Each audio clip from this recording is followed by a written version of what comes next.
Oh, hello, and welcome to today's Decay, where we celebrate births and beginnings of everything important since the dawn of time. Today is May 10th, and here are all the dates that really rate. On this day in 1886, Olaf Stapleton was born, who was the writer of this book here, The Star Maker. Science fiction utopian writer, like pre-World War II. A lot of science fiction, if not almost all science fiction writers,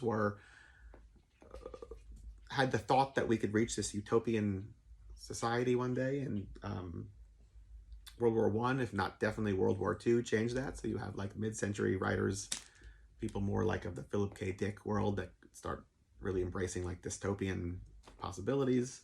But pre-World War II, you've got stuff like this, which is really hopeful and inspiring. So this book I have been trying to read for years, Star Maker. I have a really hard time putting books down. The Nightland by William Hope Hodgson. I've been struggling with this book for like a decade or more. It's so dense, and I can't give up on it. I don't know why. Same is true with Dune. I can't seem to get through Dune. I keep gifting it to friends, leaving it purposefully in cabs, and I keep coming back to it because everybody talks so highly of it. So I read of The Star Maker, and it sounded awesome.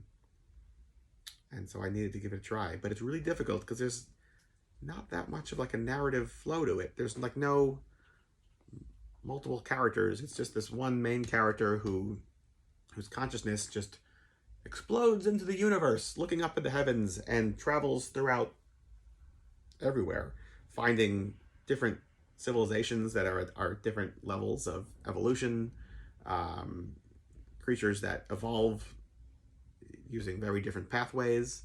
At one point, he's like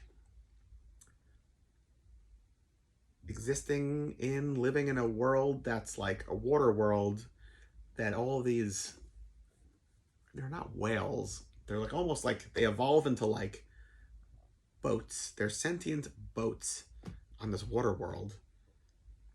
And in other places, I don't know, it's like intelligent mist or something like that. It's fascinating, and he's like charting out the entire universe and all the very different definitions of what life could be like, and like pushing those boundaries as much as possible.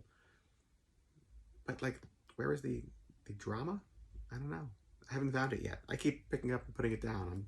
I'm not going to give up on it on his birthday, but I'm getting there. What else? 1935. Speaking of star makers, on this day, 1935, Larry Williams was born, a rhythm and blues, rock and roll singer, performer who recorded a lot of his most known hits on specialty records, with the likes, like things like Bad Boy and Slow Down and Dizzy Miss Lizzy, recording alongside the likes of like Little Richard, all sorts of pulse pounding, great rock and roll type stuff.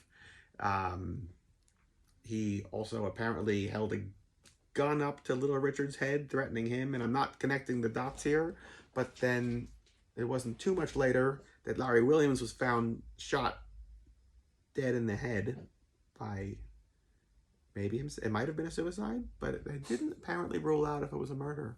I guess he ran in some pretty rough crowds. I don't know.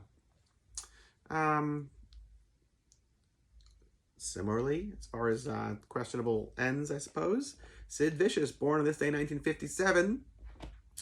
Count Gregor's Shock Theater premiered on this day in Oklahoma in 1958. And, Andy Halligan from Furious, born today, sometime in the past. I don't know, 30 years ago? I don't know how old he is. Doesn't matter how old he is. The point is he exists, and we're happy about it. So happy birthday, Andy Halligan from Furious. And that's it from me to you. Till tomorrow, goodbye.